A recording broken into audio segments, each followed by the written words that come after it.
Hello बच्चों, कैसे हो आप। आज हम कक्षा 3 पर्यावरण अध्ययन की वर्कशीट हल करेंगे। सप्ताह 6 पाठ 3 पानी रे पानी। तो चलिए वर्कशीट हल करते हैं। प्रश्न 1, नीचे दिए गए कथनों को ध्यानपूर्वक पढ़िए तथा सही कथन के सामने सही और गलत कथन के सामने गलत लिखिए। तो बच्चों यहाँ पर कुछ कथन दिए गए हैं, इन्हें आप पढ़ेंगे। अगर कथन सही है तो सही लिखेंगे और कथन गलत है तो गलत लिखेंगे।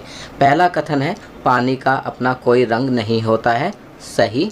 दूसरा, पानी भोजन को अच्छी तरह पचाने में हमारी मदद करता है। सही। तीसरा, हमें पानी को व्यर्थ बहाना चाहिए। गलत। चौथा, हमें सदैव साफ व शुद्ध पानी पीना चाहिए। सही। पांचवा, पानी एक प्राकृतिक संसाधन है। सही। चलिए आगे बढ़ते हैं। प्रश्न 2, नीचे दिए गए चित्रों को ध्यानपूर्वक देखिए और जिन गतिविधियों के लिए हमें पानी की आवश्यकता नहीं है उन पर गोला लगाइए।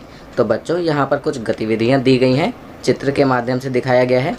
हमें उन चित्रों पर गोला लगाना है जिनमें पानी की आवश्यकता नहीं होती। तो किस किस पर गोला लगाएंगे?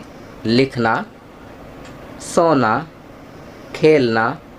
चलिए आगे बढ़ते हैं। यहाँ पर भी कुछ गतिविधियाँ दी गई हैं। तो इसमें गाड़ी चलाना, तो कौन कौन सी गतिविधियाँ थीं जिन पर हमने गोला लगाया? लिखना, सोना, खेलना, गाड़ी चलाना। चलिए प्रश्न 3 करते हैं। यदि पानी में रेत मिला हुआ है तो आप उसे किस तरह छानकर साफ करेंगे? तो इसके लिए हम लिखेंगे, रेत और पानी के मिश्रण को स्थिर अवस्था में रख देंगे, अर्थात उसे हिलने डुलने नहीं देंगे। कुछ समय बाद रेत नीचे बैठ जाएगा तथा साफ पानी को कीप और सोख्ता कागज़ की सहायता से दूसरे बर्तन में छान लेंगे। चलिए आगे बढ़ते हैं। प्रश्न 4, पानी एक प्राकृतिक संसाधन है और हमें इसे बर्बाद नहीं करना चाहिए। पानी की बर्बादी को रोकने के लिए किन्हीं 2 तरीकों के बारे में बताइए। तो बच्चों यहाँ पर आपको पानी की बर्बादी रोकने के लिए 2 तरीके लिखने हैं। आपकी सुविधा के लिए मैं यहाँ पर कुछ तरीके लिख रहा हूँ, आप इनमें से कोई भी 2 लिख सकते हैं। पहला, टपकते हुए नलों को ठीक करवाना चाहिए। दूसरा, ब्रश करते समय नल को बंद रखें। तीसरा, नहाने के लिए फव्वारे की बजाय बाल्टी व मग का प्रयोग करें। चौथा, गाड़ियों को पाइपों में पानी चलाकर ना धोएं। पांचवा, सब्जियों या फल धोने के बाद बचे हुए पानी को गमलों में डालें। चलिए आगे बढ़ते हैं। प्रश्न 5, बरसात के दृश्य का एक रंगीन चित्र बनाइए। तो यहाँ पर जो स्थान दिया गया है इसमें आप बरसात का रंगीन चित्र बनाएंगे। आप चित्र बनाकर उसमें सुंदर से रंग भरेंगे। यह कार्य आप स्वयं करेंगे। आपकी सुविधा के लिए मैंने यहाँ पर चित्र लगा दिया है। चलिए आगे बढ़ते हैं। जीवन कौशल सामुदायिक स्वच्छता। सामुदायिक स्वच्छता का अर्थ है अपने आसपास के वातावरण को स्वच्छ और बीमारियों से मुक्त बनाना। इसमें निम्नलिखित बातें शामिल हैं। पहला, घर के कचरे को उचित स्थान पर पहुंचाना। दूसरा, अपनी सड़कों और गलियों को साफ रखना। तीसरा, मच्छरों के प्रजनन को नियंत्रित करना। आप एक बच्चे के रूप में भी सामुदायिक स्वच्छता में बहुत योगदान दे सकते हैं। जैसे पहला, खुले में शौच के लिए कभी न जाएं। यदि कोई और भी ऐसा करता हो तो आप उसको ऐसा ना करने के बारे में समझाएं। दूसरा, कूड़ा कचरा हमेशा कूड़ेदान में ही डालें। तीसरा, अपने सभी कूड़ेदान डस्टबिन को ढक कर रखें। चौथा, अपने घर के आसपास या घर की छत पर पड़े किसी भी बेकार खाली बर्तन, टायर, गमलों में बारिश का पानी इकट्ठा ना होने दें। यहाँ पर एक नोट दिया गया है, कोरोना महामारी की इस आपात परिस्थिति में मास्क पहनना और सामाजिक दूरी बनाए रखना भी एक अति आवश्यक सामुदायिक स्वच्छता है। चलिए आगे बढ़ते हैं। छात्रों के लिए गतिविधि, यहाँ पर एक चित्र दिया गया है।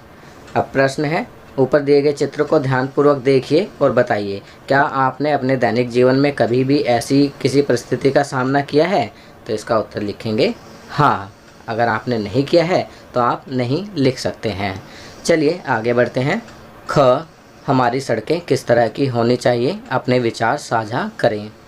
तो यहाँ पर आपको अपने विचार साझा करने हैं कि हमारी सड़कें कैसी होनी चाहिए। तो यहाँ हम लिख सकते हैं, हमारी सड़कें साफ़ सुथरी व गड्ढों से मुक्त होनी चाहिए। प्रश्न 2, आप अपने पड़ोस समुदाय को स्वच्छ रखने में कैसे योगदान दे सकते हैं? कोई भी 2 तरीके बताइए। अभी हमने ऊपर कुछ तरीके पढ़े थे कि हम कैसे अपने पड़ोस को समुदाय को स्वच्छ रखने में योगदान दे सकते हैं। तो यहाँ हम लिख सकते हैं कूड़ा कूड़ेदान में डालना चाहिए, खुले में शौच नहीं करना चाहिए, अपने घर के आसपास पानी इकट्ठा ना होने दें। चलिए आगे बढ़ते हैं। संस्कारशाला, छोटी छोटी पर बड़ी बातें। अब यहाँ लिखा है, जिस व्यक्ति ने कभी गलती नहीं की उसने कभी कुछ नया करने की कोशिश नहीं की। Quote by Albert Einstein. Albert Einstein ने कहा है, जिस व्यक्ति ने कभी गलती नहीं की उसने कभी कुछ नया करने की कोशिश नहीं की। खाना पीना, वेजिटेबल सैंडविच बनाकर खाना, गतिविधि, मसालों की खुशबू से उनकी पहचान करना सीखना।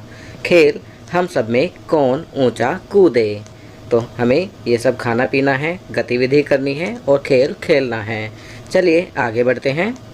दैनिक दिनचर्या में निम्नलिखित आदतों को अपनी दिनचर्या में शामिल करें। नीचे कुछ आदतें दी गई हैं, इन्हें आप अपनी दैनिक दिनचर्या में शामिल करेंगे। कौन कौन सी हैं? अपने माता पिता का अभिवादन करके अपने दिन की शुरुआत करें। अपने दांतों को दिन में 2 बार ब्रश करें। प्रतिदिन स्नान करें। खूब पानी पिएं और संतुलित आहार लें। अपने चेहरे को छूने से बचें और अपने हाथों को बार बार धोएं। अपना गृह कार्य समय पर पूरा करें। तो ये कुछ अच्छी आदतें दी गई हैं जिन्हें आपको अपनी दैनिक दिनचर्या में शामिल करना है। तो बच्चों, ये वर्कशीट यहाँ कंप्लीट होती है। अगर ये वीडियो आपको अच्छी लगी तो इसे लाइक एंड शेयर ज़रूर करें। अन्य विषयों पर बने हमारे लेटेस्ट वीडियोस को देखने के लिए चैनल को सब्सक्राइब करना ना भूलें और देखते रहिए हमारा channel knowledge kingdom. Thank you.